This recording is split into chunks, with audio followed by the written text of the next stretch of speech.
How's it going, guys? Welcome back to the channel. I'm an avid herpetologist with the Digimon TCG Nationals coming up this coming weekend. I wanted to make a quick video for my fellow Machinedramon stands out there. Whether you are just getting into the deck or are looking to take it to a big event this weekend like I am, these are just going to be 6 of the tips and general advice that I've come up with in the many months that I have been playing this archetype from one format into the next. Now, I am definitely not the end-all be-all guru for Machinedramon, but I have been playing this deck for a good while, and I've come up with some general concepts and understandings of how the deck plays, its strengths, its weaknesses, and ultimately a lot of people have asked for advice in various ways and various facets about how to get into the deck, how to get better with the deck. So I've finally decided I've broken up into 6 different tips that I was going to go over with you guys tonight. So hopefully this will help you guys out if you are looking to get, a little bit sharper with Machinedramon as an archetype, especially as we begin to move into BT12.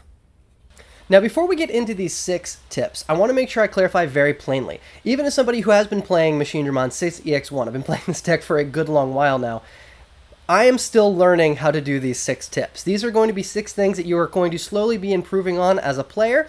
These are just general guidelines that will definitely help to improve your experience and improve your win rate if you are looking to get better with Machinedramon. All right, going into tip number 1. My first piece of advice for my fellow Machinedramon players out there is be patient. Machinedramon is not an easy deck to learn, and it does have a high skill cap. Unlike a lot of the other decks that are out there, think of your typical stack building list, Grandis, Melga, now Blackware Greymon X. These decks do take some skill to play. I'm not in any way, I want to make sure I'm not in any way saying that people who are playing those decks don't have skill. They do, of course they do. But there is definitely a lot less decision making involved when you are basically just trying to rush down a single stack.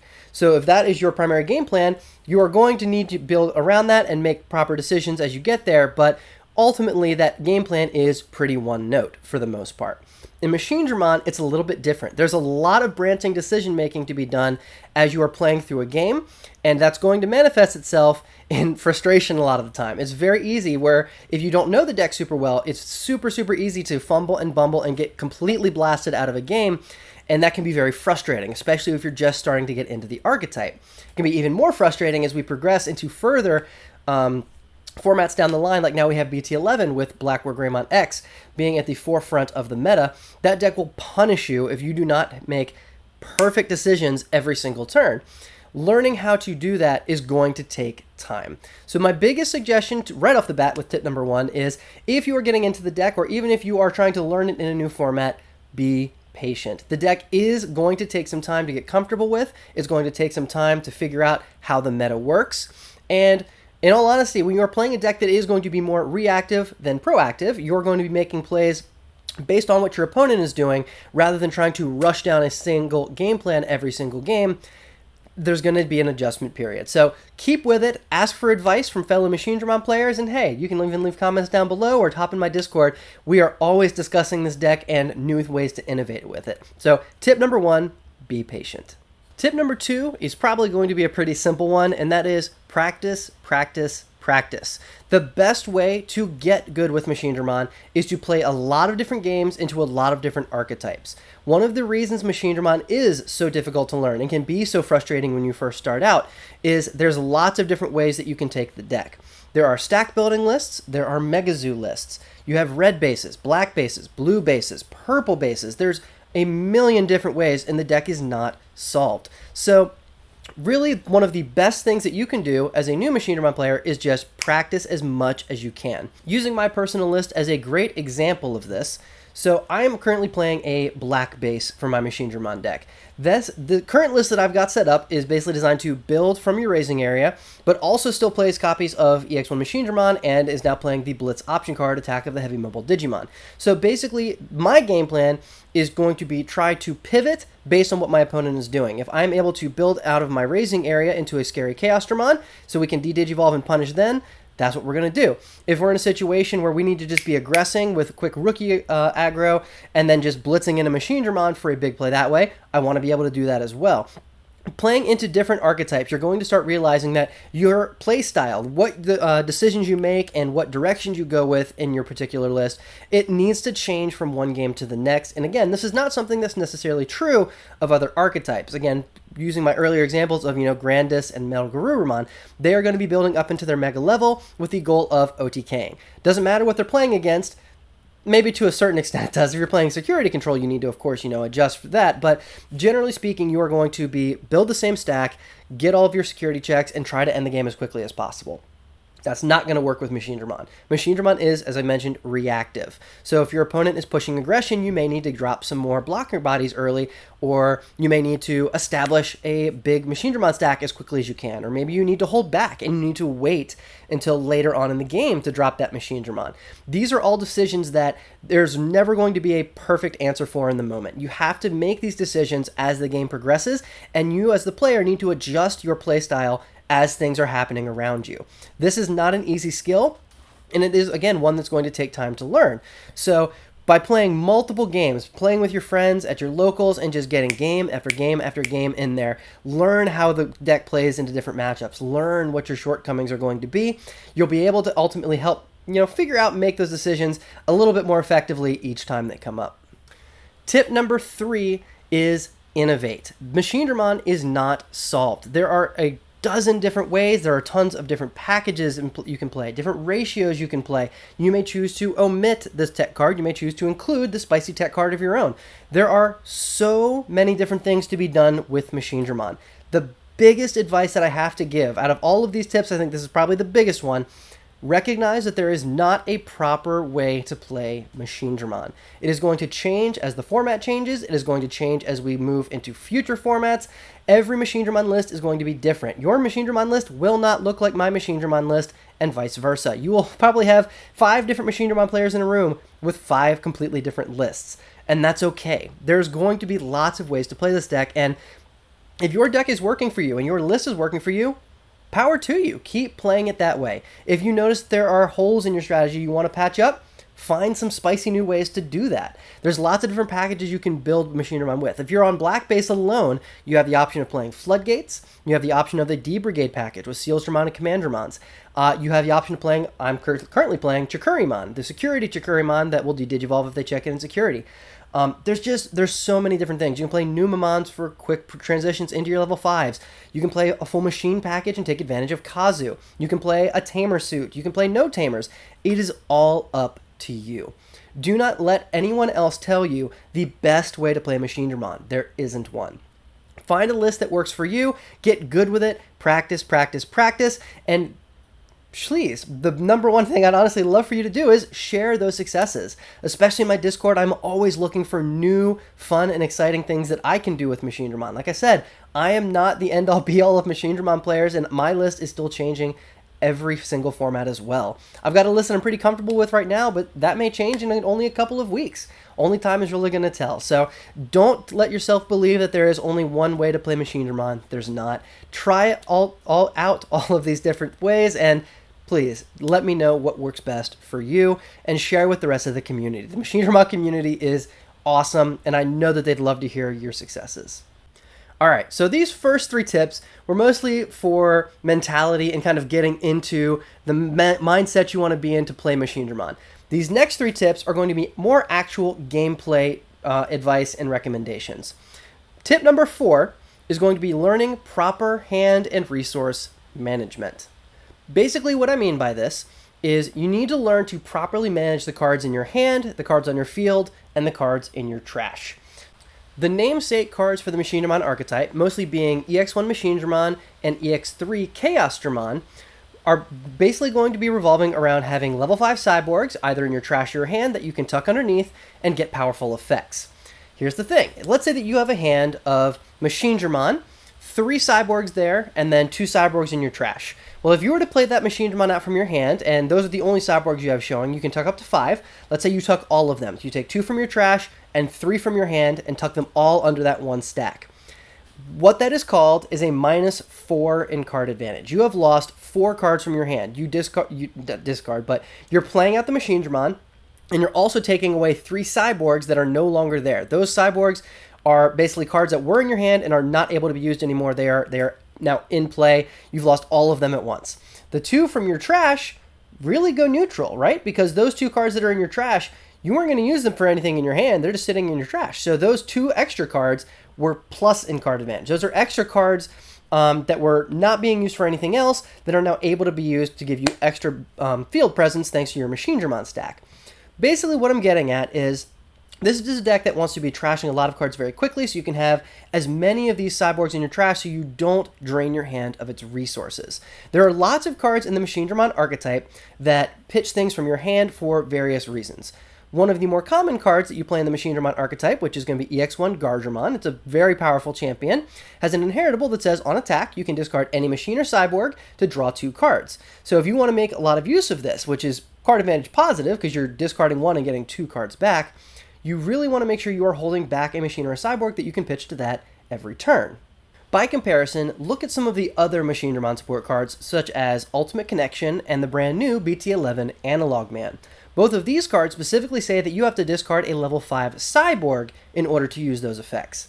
So you're already probably starting to see how having certain cards in your hand is going to be important for different stages of the game. Part of what goes along with this is realizing that you don't have to just throw your cards into the trash at a moment's notice. This is especially true of the new Tamer Analog Man. Analog Man says at the beginning of your main phase, pitch a level 5 cyborg if you would like. If you do, you can draw a card and gain a memory. You don't have to do this every single turn. If you're not planning on doing a big explosive, game-changing play that turn, and you only have the 1 cyborg in hand, maybe hold that cyborg back. Hold on to that to make sure that you're able to pitch it when you're ready to. Now, obviously, in order for this to work, you're going to need other things to do. So you're going to want to make sure that you have other plays and things that you can do with your memory instead of just passing on that effect and then passing your turn. But holding back cards to make sure that you have plays for your next turn is going to be very important. It's also, of course, important to make sure that you're not draining your hand super, super quickly. If you are playing cards like the Blitz option, the attack of the heavy mobile Digimon, which inherently, in your best case scenario, is a -3. You need the Machinedramon or the Chaosdramon to blitz in. You need the option card itself, and you need a machine or a cyborg to pitch to the option in order to activate it. So you need to make sure that you are managing the number of cards that you have in hand, the number of cyborgs and machines, like all of this. You need to make sure you're getting good at keeping track of where those cards are and making sure you have a play for your next turn. Don't blow your only plays before you're ready to make the actual big plays that matter. If you are still on a setup turn, hold some cards back if you need to. Be patient and wait for the opportunity to really go in. This is going to be extra, extra important now of all times because in our current format, we are going to still have some OTK decks like Grandis going around, but we're also going to have a lot more control-y decks such as Machinedramon and Blackroar Greymon X. Now, both of those decks have the capacity to be aggressive, but they will also punish you if you choose to push all of your things forward, and they will wipe your field and just send you home packing. You need to make sure that you have a follow-up play. So keeping a cyborg in your raising area so you're able to push up after they have, being willing to wait until they push forward first in the first place can be a big part of it. And again, like I said, manage the cards in your hand. Make sure that you are able to make the plays when it matters. Dare your opponent to go first. Dare your opponent to be the first one to push up from the raising area and show them what happens when Chaosdramon comes down and you have a full form memory that you don't have to pass the turn back. You will absolutely steal games this way. It is one of the best things you can do. But again, learning to be patient and learning when to be aggressive is a big part of it. And going right alongside that, making sure that you know how to properly manage the cards in your hand so you're able to make those plays when they matter, that's going to be a big part of it too. Think about Ultimate Connection. Another just little thing to mention is if they were to check it in security, and you don't have the level 5 in hand, you're no longer able to use that effect. So just another thing to keep in mind. Like I said, there's lots of different effects in Machinedramon to keep track of. Know what could potentially be out there, know what you need to hold back, and play to your outs. Tip number 5, and this might seem like a silly one, but it is important. Pay attention to how you build your Machinedramon stacks. What I mean by that is when you are playing Machinedramon or Chaosdramon, you are going to be tucking sources underneath.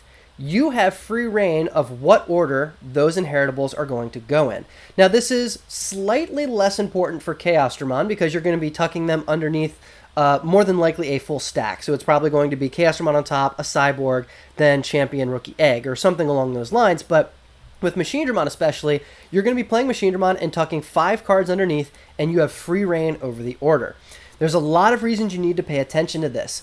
Depending on the matchups that you're playing against. If you're playing against blue, one of the big things you have to watch for is going to be, of course, source stripping, them taking out the bottom Digivolution cards. If you're playing against black or any number of other decks, you also have to worry about de-digivolving effects. Now, the reason, again, that this is going to be so important is if they take off your top card, your Mega, your Machinedramon, or your Chaosdramon, it is going to be a big blow to your stack, but it doesn't necessarily have to be game-ending.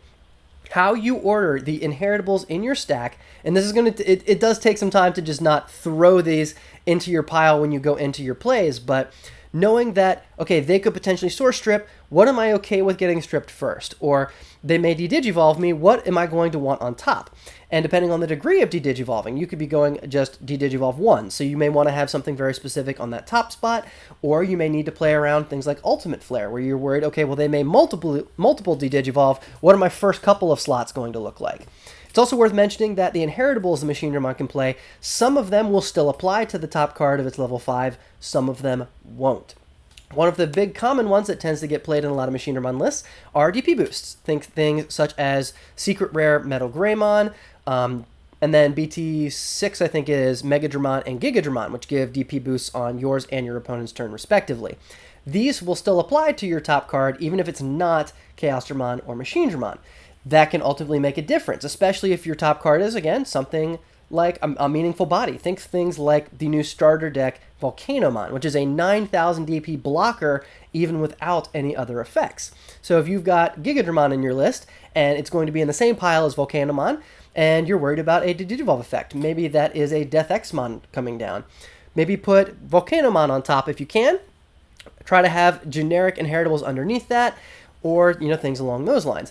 If you're playing against a source stripping deck and you're worried about losing blocker or things like that, stack blocker higher in your pile. Make sure you have your least important inheritables on the bottom, stack your more important inheritables on top of that. Get better at recognizing, okay, when I'm playing this, just throwing the cards into the pile, it's going to get you through some locals, but when you're starting to play at a more competitive level, the order that those cards are in does matter, and it will come up more often than you think.